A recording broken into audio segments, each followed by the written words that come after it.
तो हमारे मौलवी साहब हमको पढ़ा रहे थे जो कुरान पाक, तो वो ये बता रहे थे जब हजरत सुल्तान पर नाजिल हुआ कुरान पाक, जिस तरह से नाजिल हुआ उस तरह से लिखा गया, और उस वक्त से लेकर अब तक 1400 साल होने जा रहा है, लेकिन ना जेर का कोई तरमीम हुआ है, ना कोई जबर का, ना कोई जेर का। इसलिए इसका मतलब हमारे आखिरी नबी, इनके बाद कोई नबी नहीं आएंगे। 1,24,000 अंबिया अल्लाह ने उतारे जमीन पर, और जब जब जुल्म हुआ है, जब जब आपके समाज बदला है, समाज में खुराफाती आ गए हैं, समाज बदल रहा है, समाज जो है इंसानी हकूक के लिए नहीं है, उस वक्त जो है अल्लाह ने अपने पैगंबर को भेज करके अपने दुनिया को ठीक किए। सुभान अल्लाह।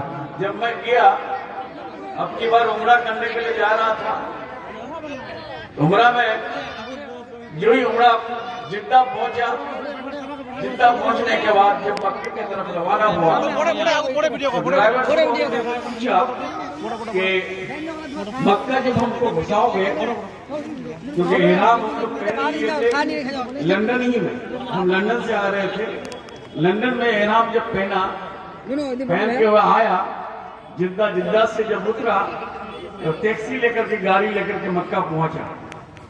जब मक्का पहुंचे तो हमारे वहां अजीब कैफियत हो गई, मतलब इस तरह का लगने लगा कि हम दूसरी दुनिया में आ गए, और ये खालिस दुनिया है, इसमें कोई किस्म की जो है भेजाल नहीं है।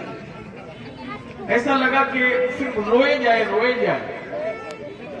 उसके बाद जो है जो ही काबा पर हमारा रूम जो है, वो जो मक्का क्लॉक टावर, एक बड़ा होटल है, शायद दुनिया का सबसे बड़ा होटल है वो, उस होटल में हमको रखा गया था।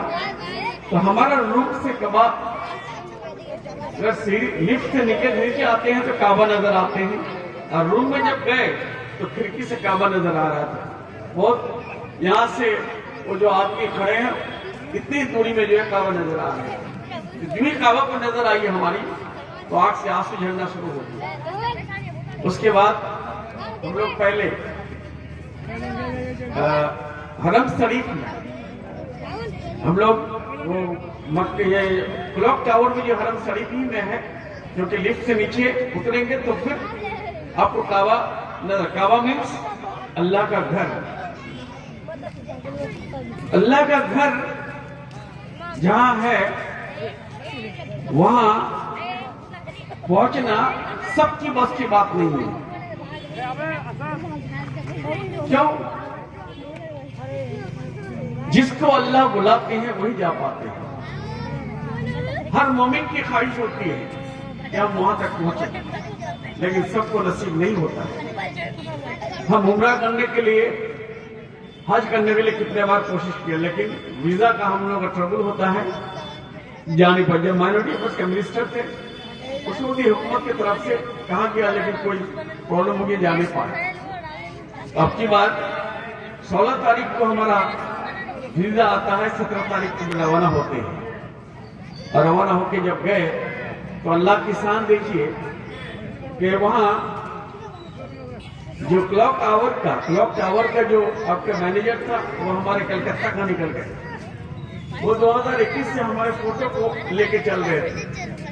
जो ही सुना कि सर आए हैं, और पूरा उसका वहां लिखा हुआ था क्या, as head of the executive staff, जितने भी एग्जीक्यूटिव स्टाफ थे उसके वो हेड थे। तो उसको वो आए हमारे रूम में, तो हमको रूम देखने के बाद बोला कि सर आप पहले बोल दिए होते तो हम अच्छा रूम करते। मगर इससे अच्छा रूम क्या मिलेगा कि सर, इससे ज्यादा जो है आप जो है काबा को देख पाते कि और कई रूम है जो मेरे हैंड में था। तुम चलिए, अल्लाह ने जो नसीब किया है उसी में सबर करना चाहिए।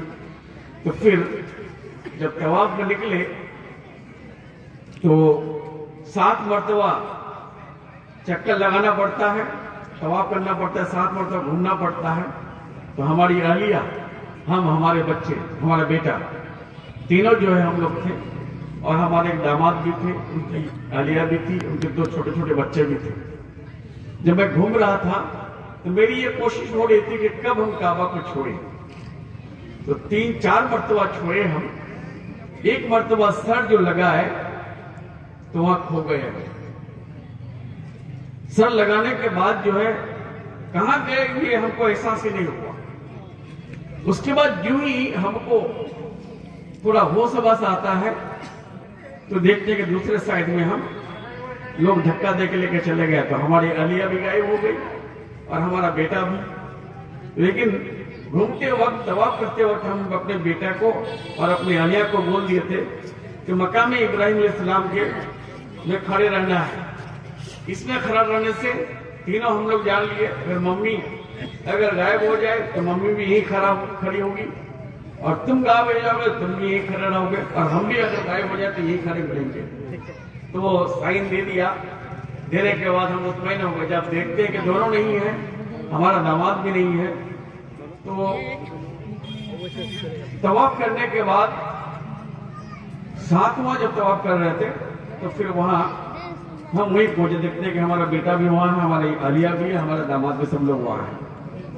वहां सिर्फ इबादत होती है, सिर्फ दुआएं मांगा जाता है। और ग्वालपोखर के हर आदमी के लिए हमने दुआ की कि अल्लाह ये हमारा इलाका सबसे पिछड़ा हुआ इलाका है।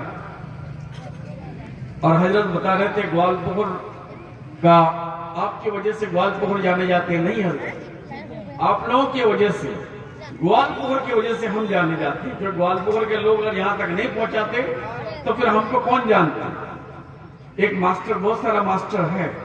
और सबसे बड़ी बात है, हम लोग अपने बच्चों को पढ़ाई में अगर न लेके जाएं तो फिर हमारे बच्चे अच्छे समाज जो है कायम नहीं कर पाएंगे। अच्छे समाज को कायम करने के लिए, अच्छे सोसाइटी को कायम करने के लिए, चाहे वो दीनी तालीम हो या दुनियावी तालीम हो, दोनों तालीम का होना इसलिए जरूरी होता है।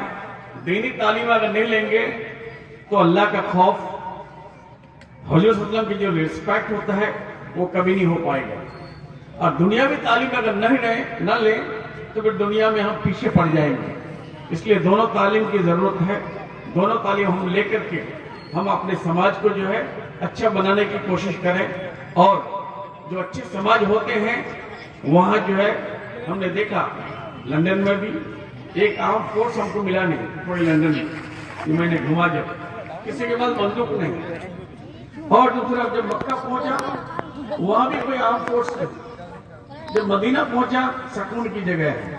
मदीना जाने के बाद जो है लग रहा कि आराम ही करते रहे, इतनी सुकून की जगह है। तो वहां आराम किए, मस्जिद नबवी में नमाज जो अदा करना था वो किए, मस्जिद कुबा में नमाज पढ़े। मतलब कि हमारा 2 उम्रा हुआ। एक उम्रा जो है वहां से एहराम पहन के आए थे लंदन से, दूसरा एहराम जो है मस्जिद आयशा वहां से जो एहराम पहन के आए और वहां फिर उम्रा की। लेकिन हम अपने अब्बा को याद कर रहे थे कि काश हमारे अब्बा को पहले उम्रा में भेजते तो शायद हज का अराकीन जो सही से अदा कर पाते। उम्रा इसलिए जरूरी होता है, पहले जिसके पास माल दौलत हो, जो कैपेसिटी के लायक हो, उनको उम्रा करना चाहिए। उम्रा के बाद अगर हज करेंगे तो लग रहा है कि सब जैसे पढ़ी हुई किताब होती है, एक मरतबा अगर नजरसानी कर लेंगे, बाद में फिर दौड़ाएंगे तो आपको कोई परेशानी नहीं होगी। ठीक इसी तरह से वहां मैंने देखा। और तीसरी बात, वो एक हज़रत सल्लल्लाहु को जहां वो खुतबा पढ़ते थे, उस जगह को रियाजुल जन्नत कहते हैं। हाँ, रियाजुल जन्नत में नमाज पढ़ने की कोशिश की है, लेकिन उसमें आज के डेट में ऐप्स में जो है डाउनलोड करके तब जो है वहां जगह मिलती है नमाज पढ़ने की 5 मिनट को। लेकिन हमारा ऐप्स डाउनलोड नहीं हुआ, हमको हमारी किस्मत में नहीं था। तो हमारा साला जो रियाज से आया तो वो बताया कि भैया ये जो है आपका मेरा बेटा के नाम से आ गया है, मेरा बेटा नहीं जाके आप जाइए। तो मैंने बोला कि देखो मेरे किस्मत में नहीं था, हम नहीं जाएंगे, क्योंकि यही रियाजुल जन्नत है। हो सकता है अल्लाह के अल्लाह की मदद अगर हो, रहम करम हो, तो ये रियाजुल जन्नत हमको खींच करके फिर उम्रा करने के लिए, हज करने के लिए लेके जाएंगे। तो हमने गया नहीं, फिर वापस आ गया।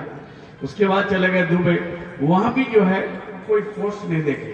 इसका मतलब जो समाज अच्छा हो जाता है वहां ना पुलिस की जरूरत पड़ती है, ना फोर्स की जरूरत पड़ती है, सिर्फ नाम के वास्ते होता है। लेकिन आज हमारे समाज को हम लोग अच्छा करने के लिए एजुकेशन होना, तालीम लेना, दीनी तालीम हो या दुनियावी तालीम हो, ये जरूरी होता है। एक पेट न खा के, एक चीज न खरीद करके हम लोग अपने बच्चों को तालीम नहीं दे पा रहे हैं। कारण क्या है?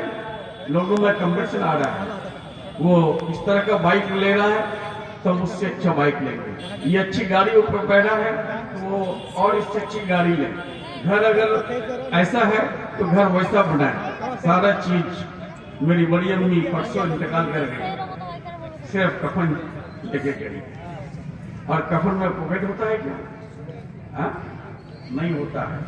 इसलिए जब हमारे साथ कफन ही जाएंगे तो फिर दुनिया में कुछ ऐसा कुछ करके जाए कि दुनिया वाले हमारा नाम जो है कम से कम वो हमारे मरने के 10 साल तक याद रखें।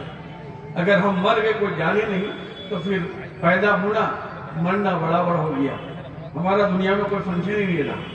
इसलिए सबको हम कहें कि अपने ईमान को ताज़ा करें नमाज से और पंजगरा नमाज से। और ख़ास तौर से लोग कहते हैं कि वो मंत्री साहब आप जो टोपी लगा के चल रहे हैं तो ये टोपी जो है परमानेंट रहेगा। तो मैंने बोला कि मैं तो रखने की कोशिश करूंगा इंशाअल्लाह। अब अगर आप लोगों को टोपी से क्यों परेशानी हो गई? तो नहीं, आप पहले टोपी नहीं लगाते थे। मैं आप लोगों को जानना चाहिए, उम्रा के 40 दिन तक या हज के 40 दिन तक टोपी जो है लाजमी होता है, जरूरी होता है। 40 दिन तक जो है टोपी लगा के रखना चाहिए। 40 दिन के बाद टाइम आएगा तो फिर देखा जाएगा। लेकिन टोपी लगाना कोई गलत चीज है क्या? ये हमारे रसूल सल्लल्लाहु अलैहि वसल्लम ने जो है टोपी लगा के रखे थे। तो और ज्यादा वक्त न लेकर के आप लोगों का, आप सबका शुक्रिया अदा करके जलसा अच्छा हो। और ये जो है मोतीलाल वाले को हम ये कहेंगे कि जलसा के साथ साथ अपने जलसों को भी कामयाब करें और साथ साथ जो है हमारे बच्चों को भी पढ़ाई के लिए आगे बढ़ाएं। बहुत बहुत शुक्रिया। खुदा हाफिज।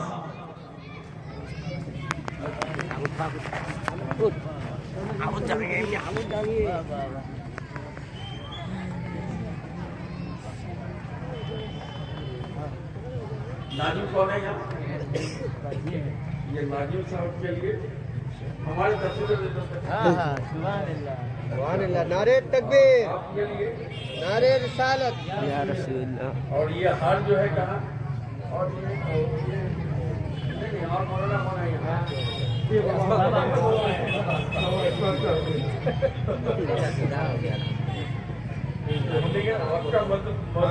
आपका मदीना मुनव्वरा का नाम लेने से आपका आंसू आ जाता है। सही बात।